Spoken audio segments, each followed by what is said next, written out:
I rather somebody hate me because I broke up with them than stay in a toxic situation. I don't care if you hate me.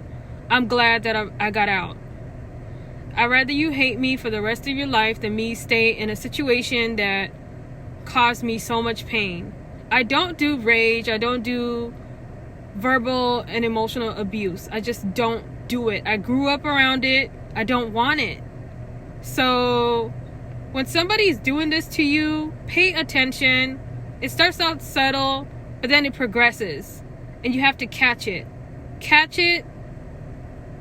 And if they don't catch it, and tell them. Tell them, and if they don't work on it, if they don't change, get out. And that's exactly what happened to me. I told this person, hey, I don't like what you're doing. Hey, can you please stop? They didn't stop. It got worse and worse and worse. And finally I said, you know what? I'm done. So it's not like I just quit. Because I don't quit on people. I don't give up on people unless they go too far. So you have to guard your heart. You have to protect yourself. You do.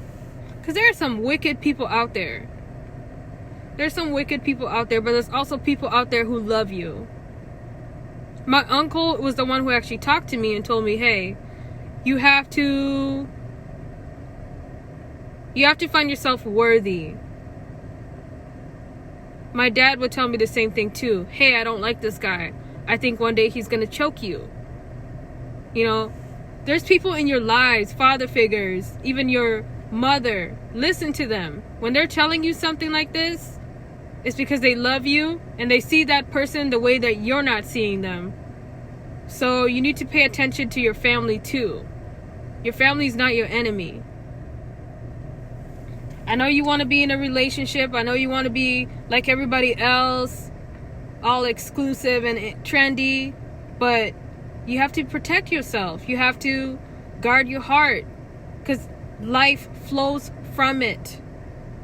I don't get it. I can't tolerate abuse. I don't get people who, actually I do get people who stay in it because they just don't think they can be alone. They just don't think they deserve better. So I shouldn't say that. But if you look at yourself like, I deserve better than this, I am worthy, you can do it. You can. Importantly, do not become bitter. Do not look at it like, oh, I hate all men. Oh, I hate all women. Don't go for the rest of your life being bitter because this person did this to you. That's the one thing I asked God. I said, God, if anything happens to me, if I learn anything from this, please work on my heart and do not make me bitter. I do not want to be bitter like that person. I don't want to be like them. Because now when I pass them in public, they're very angry, they're very bitter and hateful. Please don't make me like them. I do not want to live my life like that person. You know what I'm saying? Just very bitter and hateful. I don't want to be like that. So you're going to go through a mourning phase. You're going to go through just this feeling of emptiness. But at the same time, you're going to feel peace. Because that peace was stolen from you.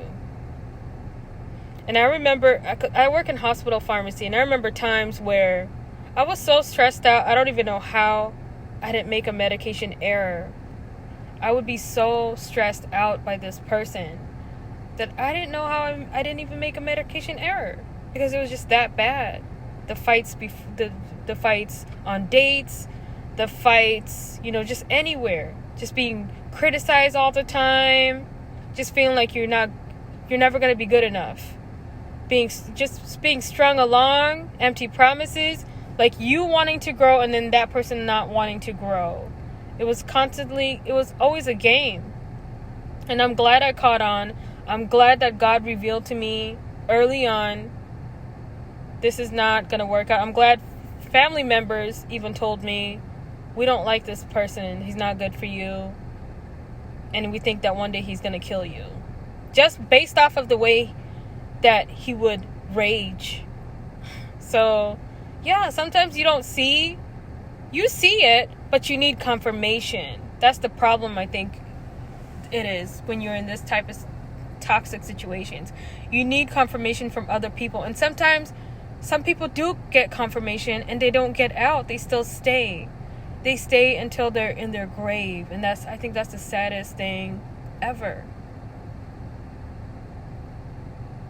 I think that's really sad. So